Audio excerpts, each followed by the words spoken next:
Did you know that the value of the illegal wildlife trade has been estimated at between $7 and $23 billion per year? It is one of the most lucrative global crimes after drugs, humans and arms. And it is destroying our planet.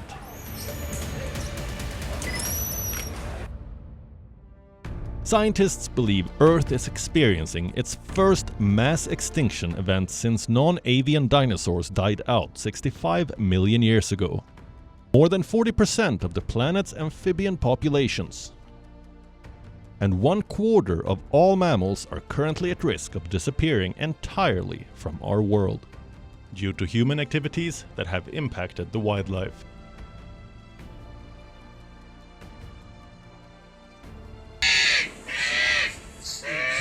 Poaching has become the largest direct threat to the future of many of the world's most endangered species.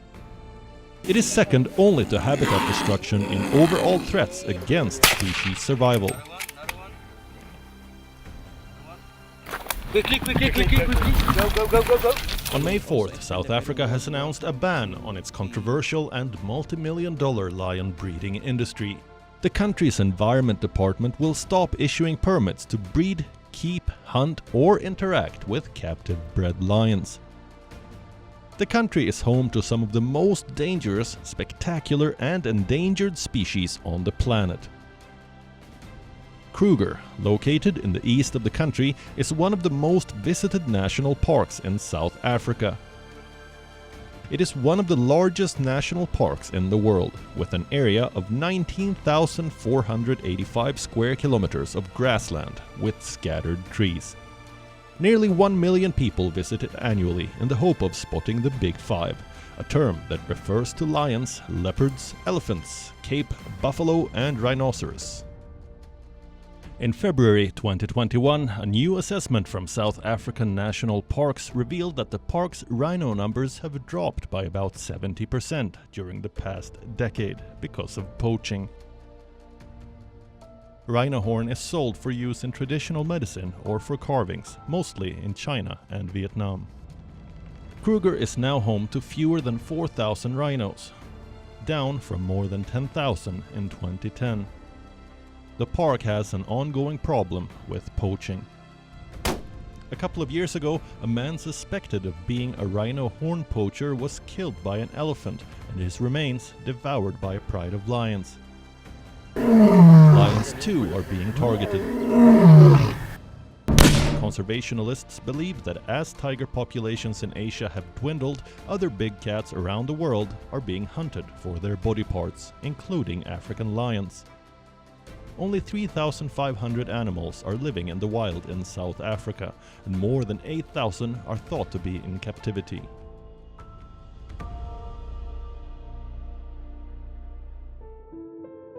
The grizzly industry is a bait for tourists. At these lion farms, visitors pay to pet, feed and take selfies with cubs.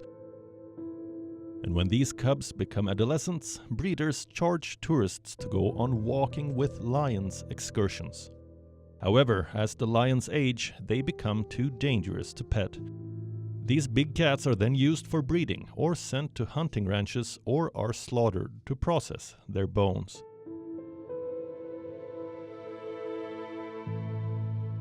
South Africa allows trophy hunting of the Big Five and many other species.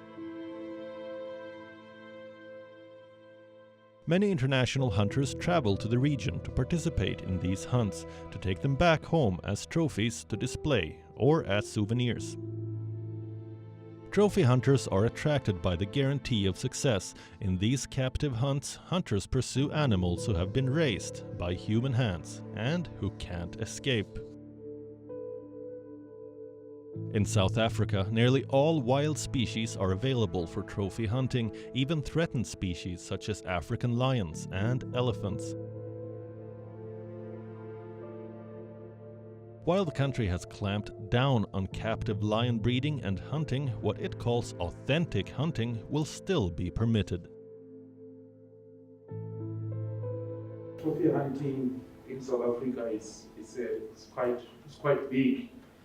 relative to other countries in the region, quite significant in terms of the hunters, quite significant in terms of the contribution to the wildlife economy.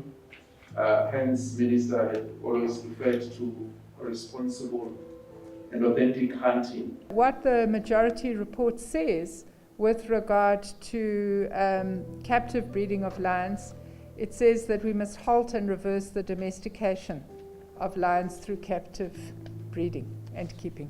We don't want captive breeding, captive hunting, captive petting, captive use of lions and their derivative.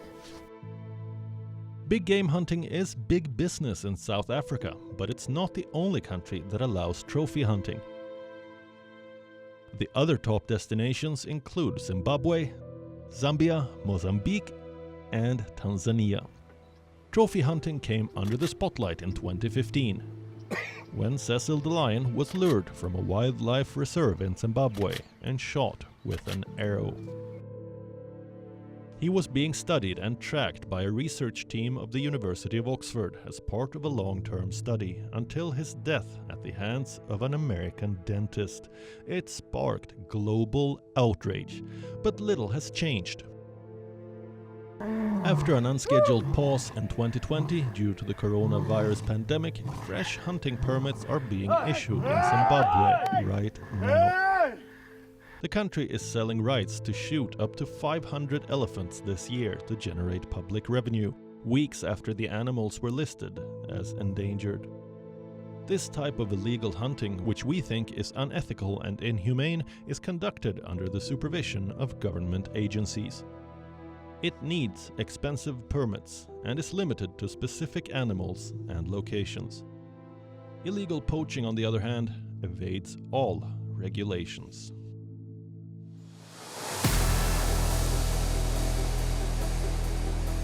The African continent has also witnessed decades of poaching and shrinking habitats that have devastated elephant populations across the region. The illegal ivory trade is the most urgent threat facing the survival of this species. Though it was banned in 1989 by the UN Convention on International Trade in Endangered Species, no widespread meaningful reduction has been achieved. Previously, African bush elephants were considered as vulnerable, but now they are endangered. The situation of the African elephants has deteriorated dramatically over the last decades. And one of the main reasons for this decline has been poaching for ivory. And poaching for ivory has led to extermination of certain populations in certain regions across Africa. And that has also led to decline in numbers for both the savanna and the forest elephants. An estimated 100 African elephants are killed each day by poachers. Tens of thousands of elephants are slaughtered every year across the globe. The number of elephants in the wild in Africa has fallen by more than 86% over 3 decades. It is indeed a wake-up call. This reassessment of the African elephant is a wake-up call, because when you think of the 1960s, 1970s, we were talking of over 1.5 million elephants across the region, across Africa that time. But since then, we have seen those declines that we are talking of numbers now of 415,000. That's a really sharp decline. The poaching ban seems to be ineffective, and weak law enforcement and corruption undermine efforts to stop it. Their tusks supply the ivory trade, worth some $3 billion annually. The elephant's tusks are carved into figurines or jewelry. And can you guess who is the biggest consumer of these products? China. The country alone accounts for around 70% of ivory demand. Before we tell you about China's illicit wildlife trade practices, Let's see how the ivory trade reaches here from Africa. Demand of ivory overwhelmingly comes from East Asia, with raw tusks selling for more than $1,000 per kilogram. According to a study published in the American Journal of Science in 2015, most of the ivory trade comes from two regions of Africa, a protected zone extending from Cameroon to Congo to Gabon and Eastern Africa, particularly Tanzania. Most large ivory consignments leave the continent via Kenya, Mozambique, Zanzibar and Cameroon. It's then shipped through Malaysia, Thailand, Vietnam and Southern Asia before ending up in China and Japan.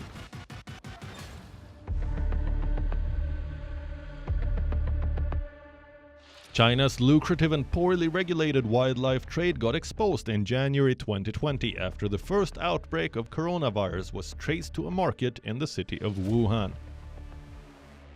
This is the Huanan Seafood Wholesale Market, known for selling wild animals and their meat. It was shuttered by January 1st, 2020.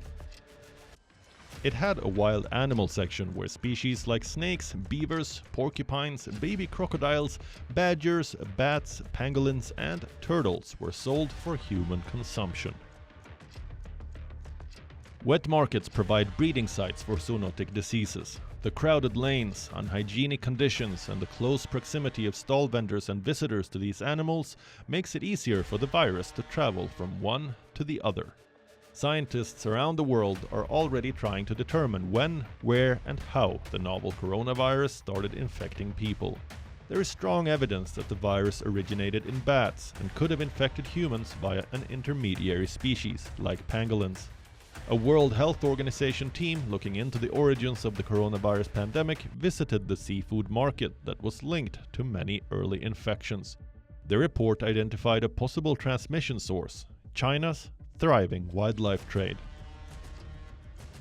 China's wildlife farms are the most likely source of the coronavirus pandemic, which has killed more than 3 million people. Soon after the outbreak, China's legislature had issued a resolution in February 2020 that promised to ban the sale and consumption of wild animals, but animals used for medicinal purposes were exempted. Though China claims that it has tried to clamp down illegal wildlife trade online to a large extent, the illicit industry has managed to move online. A number of wildlife items that are taken for traditional medicinal purposes are still exempt from the ban and can therefore be sold online without checks. This is particularly worrying given that recent studies have proposed that pangolins are the probable intermediary host of the coronavirus that jumped to infect humans. And pangolins are poached for their keratin scales, a common ingredient in traditional Chinese medicine. If illegal wildlife trading is not controlled, the world needs to brace for another pandemic. To understand the scale of the problem, just see this. In 2019, customs officers in Hong Kong seized a record 8 tons of pangolin scales and more than 1,000 elephant tusks. These were found in a shipping container from Nigeria. The illegal cargo had an estimated value of about $8 million and was on its way to Vietnam. Vietnam is a consumption and transport hub for illegal wildlife in Asia. Meet Tran Van Truong, the head keeper of Save Vietnam's Wildlife's Carnivore and Pangolin Conservation Program. Last year in September, Tran was seen taking care of these shy creatures that were rescued months earlier from traffickers in Vietnam. The 27-year-old remembers the day he discovered more than 100 tied up in sacks, cast on the ground by police outside the truck that had carried them. Most of the pangolins we rescued are from illegal trafficking cases. They were transported in long journeys without food or water, so when they were brought to the center, they were usually very weak. Moreover, pangolins are special because they get easily stressed and have special food requirements, which are difficult to find. It's the world's most trafficked mammal, despite the country's renewed vow to crack down on its illegal wildlife trade. Since the beginning of 2018, the country's amended penal code has strengthened penalties for wildlife trafficking by introducing hefty fines and prison sentences of up to 15 years, but conservationists remain wary. One of the problems is directive haven't solved the issue of the wildlife consumption, and it's still need to work to change the law and put the wildlife consumption as an illegal activity and people consume the animal in the restaurant could be get trouble or punishment. Wildlife trafficking seizures in the country have increased 44% over a 2-year period. But now, the country has suspended all imports of wild animal species, dead or alive, and vowed to eliminate illegal markets. But it still reports various incidents of smuggling or endangered species. The pangolin's scales are falsely thought to cure anything from impotence to menstrual cramps and even cancer in traditional Chinese and Vietnamese medicine, and its flesh is also seen as a delicacy. The highly endangered species is also found across India and trafficked for its scales and meat to destinations in China and Southeast Asia. India is home to 2 species, the Chinese pangolin and the Indian pangolin. The Chinese pangolin is listed as critically endangered and the Indian pangolin as endangered by the International Union of Conservation of Nature. However, poachers continue to use gruesome techniques to capture these harmless animals, including boiling them alive to extract their scales. Numerous arrests have been made in recent years.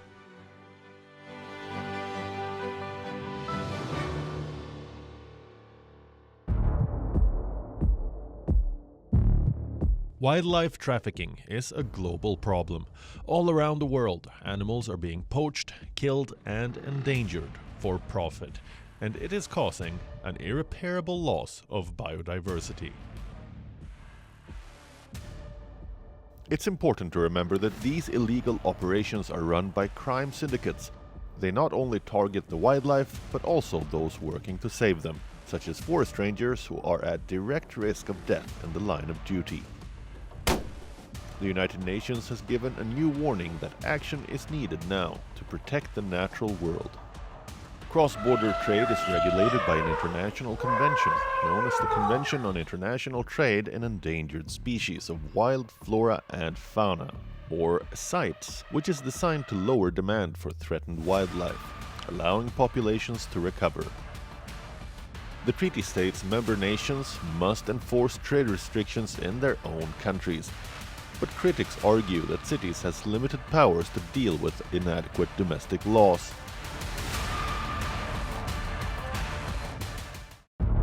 So, how can the world tackle this menace? No country, region, or agency can tackle it alone.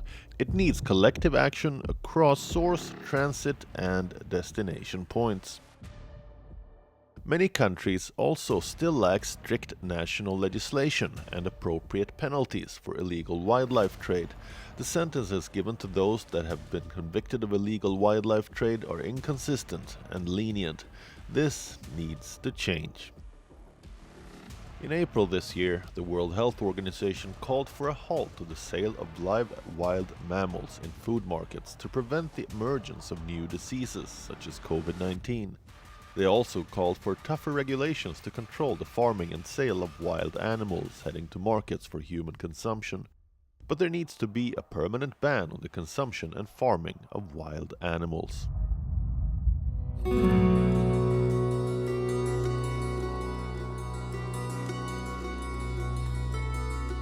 The fight against illegal trade needs a global approach, but it needs to be supported by the local communities. Despite the risks, this unique team of female rangers are on a mission to battle rampant deforestation and wildlife poaching in the jungles of Indonesia's Sumatra island. They are taking on illegal loggers and hunters, threatening Sumatran tigers, pangolins, and other at-risk wildlife. Twice a month, the hijab-clad women strap on floppy hats and rubber boots before setting off for about 5 days at a time, navigating this steep mountainous terrain. They search for signs of poaching and logging, remove animal traps, document endemic wildlife, and plant species and post signs warning against illegal activity, which they report to government authorities. We have reported the matter to authorities, but there has been no response so far. They thought we made it up. Then we established the team to get the evidence. We asked women to take action and raise their voices, so the government will listen more and give it more attention. I used to hunt animals. Then some friends came to me asking me to join in protecting the forest. I said yes. I quickly accepted the offer. I don't know why. Let's together protect the forest.